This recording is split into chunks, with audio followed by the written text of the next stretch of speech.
वो यकीनन एक ऐसे बादशाह हैं जो सिर्फ अपनी तारीफ और अपनी तारीफ सुनना चाहते हैं।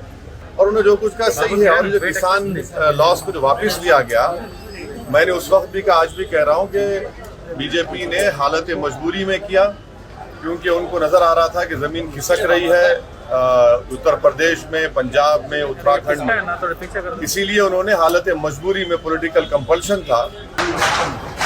सत्यपाल मलिक साहब गवर्नर है और एक कॉन्स्टिट्यूशनल पोस्ट पर है।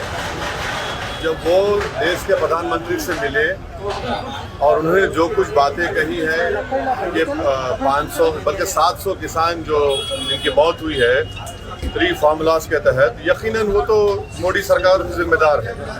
मगर सबसे अहम बात यह है कि एक गवर्नर ये कह रहा है कि प्रधानमंत्री के सामने जब सच्चाई को बयान किया जा रहा था तो प्रधानमंत्री नाराज हो गए।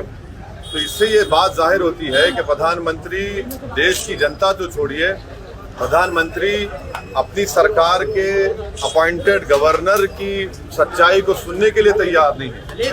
तो इससे देश के प्रधानमंत्री श्री नरेंद्र मोदी का अहंकार और उनका सच्चाई को नहीं सुनना और ना मानना, ये इस बात को बताता है कि प्रधानमंत्री देश की जनता की तकलीफ से बिल्कुल दूर है। वो यकीनन एक ऐसे बादशाह हैं जो सिर्फ अपनी तारीफ और अपनी तारीफ सुनना चाहते हैं। तो वो सच्चाई को, क्रिटिसिज्म को वो सुनने के लिए तैयार नहीं है। और उन्हें जो कुछ का सही है। और जो किसान लॉस को जो वापस लिया गया, मैंने उस वक्त भी कहा, आज भी कह रहा हूँ कि बीजेपी ने हालत मजबूरी में किया, क्योंकि उनको नजर आ रहा था कि जमीन खिसक रही है उत्तर प्रदेश में, पंजाब में, उत्तराखंड में। इसीलिए उन्होंने हालत मजबूरी में, पॉलिटिकल कंपल्शन था। मगर ये बड़ी अफसोस की बात है कि जो एक गवर्नर कह रहे हैं, हम ये चाहते हैं कि देश के प्रधानमंत्री या तो उसका बताएं कि क्या वो बात सच कह रहे हैं सत्यपाल मलिक साहब, क्योंकि ये सब सही है, सब जानते हैं कि प्रधानमंत्री सिर्फ तारीफ सुनना चाहते हैं। सर, जो हालात हैं कोविड को लेकर, उस पर उत्तर प्रदेश में और पंजाब में जो रैलियों को लेकर प्रधानमंत्री ने एक पहल की है कि रैलियां कम की जाएं और ई रैलीज किए जाएं, इस पर आपका क्या कहना है? देखिए, बीजेपी की तरफ से रैलीज हो रही है, सब पार्टी की तरफ से रैलीज हो रही है, हमारी पार्टी भी रैली कर रही है। अब इलेक्शन कमीशन के आचार संहिता लगने के बाद ये देखना पड़ेगा। मगर सबसे अहम सवाल ये है कि देश के प्रधानमंत्री और बीजेपी सरकार ने जो बूस्टर शॉट का जो हमने डिमांड किया था, वो अब तक क्यों नहीं लगाया? आपने सितंबर में ऑर्डर क्यों नहीं दिया उसको? आज आपने बायोलॉजिकल ई को दिया है ऑर्डर, कब दिया आपने? और वो कब आएंगे वो जो प्रिकॉशनरी या बूस्टर शॉट बोल रहे हैं? और वो सिर्फ इमरजेंसी ऑथराइजेशन है। बूस्टर शॉट लगना चाहिए हमारे हेल्थ वर्कर्स को, फ्रंटलाइन वर्कर्स को, मगर वो है ही नहीं ना। वैक्सीन कहाँ है? वो तो जनवरी के एंड में आएगा। तो आप बूस्टर शॉट लीजिए, बूस्टर शॉट मुहैया कराइए देश की जनता को। जो कोविड की सेकेंड वेव में गलती की थी, दोबारा आप कर रहे हैं। सर, आज बच्चों के लिए अटैक करना नहीं हुआ। आज बच्चों के लिए वैक्सीन शुरू की गई है। हम आपके जरिए से, बल्कि हमारे पूरे पार्टी के जिम्मेदारान भी कोशिश कर रहे हैं कि 15 साल और 18 साल के दरमियान में जो आज वैक्सीनेशन का आगाज हुआ है, एमआईएम पार्टी पूरी जनता से अपील करेगी कि फौरन 15 और 18 साल के दरमियान के बच्चे और बच्चियों को फौरन वो ये वैक्सीनेशन लगाना का काम करना का शुरू। सर, एमआईएम ओपनली आतिकी अहमद को और उनके बेटे को सपोर्ट कर रहे हैं, उसका नहीं। देखिए, अतीक साहब तो हमारी पार्टी में हैं, तो अजय मिश्रा टेनी, उनका बेटा जिस पर मर्डर का मुकदमा है, वो यूनियन कैबिनेट के मंत्री हैं।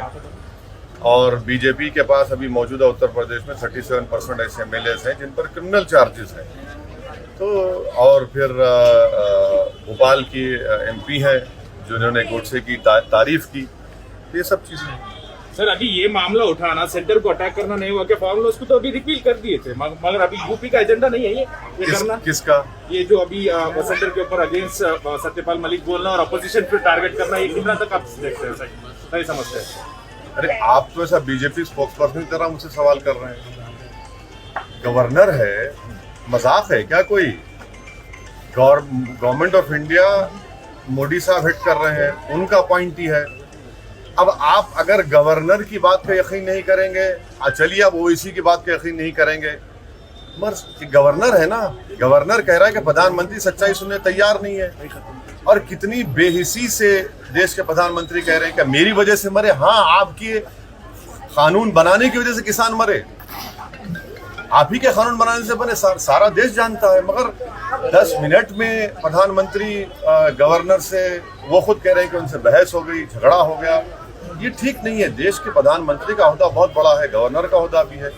प्रधानमंत्री एक यकीनन एक बादशाह बने हुए हैं और बादशाह सलामत के दरबार में सिवाय तारीफ के और सर झुकाने कुछ मिलता नहीं था। मगर ये जमहूरियत है ना, ये तो लोकशाही है।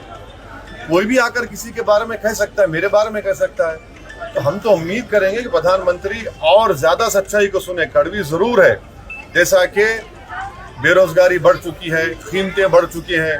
ये प्रधानमंत्री अगर नहीं सुनना चाह रहे तो हम पुकार कर कह रहे हैं कि आप तक पहुंच जाए ये बात। सर आखिरी सवाल, गिटहब पे आपका हाँ? कुछ कहना है? महाराष्ट्र में जो अभी ऑनगोइंग इश्यू है गिटहब का इश्यू जो चल रहा है, अरे हैदराबाद के 2 लड़कियों को, हाँ, हैदराबाद के मैंने पूरे देश के जो मुसलमान पढ़े लिखे महिलाएं हैं, पढ़े लिखे हैं, काबिल हैं, अपने आप में काबिल है, उनके ताल्लुक से आप उनके हर्राज का ऐलान करते हैं, उनके ऑक्शन का ऐलान करते हैं। ये कौन लोग हैं ये? और देश के प्रधानमंत्री को, देश की सरकार को इनको पकड़ना चाहिए, अरेस्ट करना चाहिए। अरे भाई, ये मुसलमान जरूर है मगर किसी की बेटी है, किसी की बहन है, किसी की माँ है, उसमें एक 65 साल की महिला भी है। एक गंदगी की हद हो गई है। ये तो दीमक की तरह देश को खा रहे हैं। हम उम्मीद करते हैं कि गवर्नमेंट ऑफ इंडिया और खास तौर से MHA में जो काउंटर रेडिकलाइजेशन सेल है वो हरकत में आए। काउंटर रेडिकलाइजेशन सेल तो सिर्फ मुसलमानों के लिए इस्तेमाल होता, इनके लिए इस्तेमाल करें। आखिर कौन है ये लोग जितने रेडिकलाइज होकर देश के महिलाओं को, देश के बच्चियों को उनकी तस्वीर डालकर इस तरह से उनसे बर्ताव कर रहे हैं? ये तो पूरे देश को कंडेम करना चाहिए।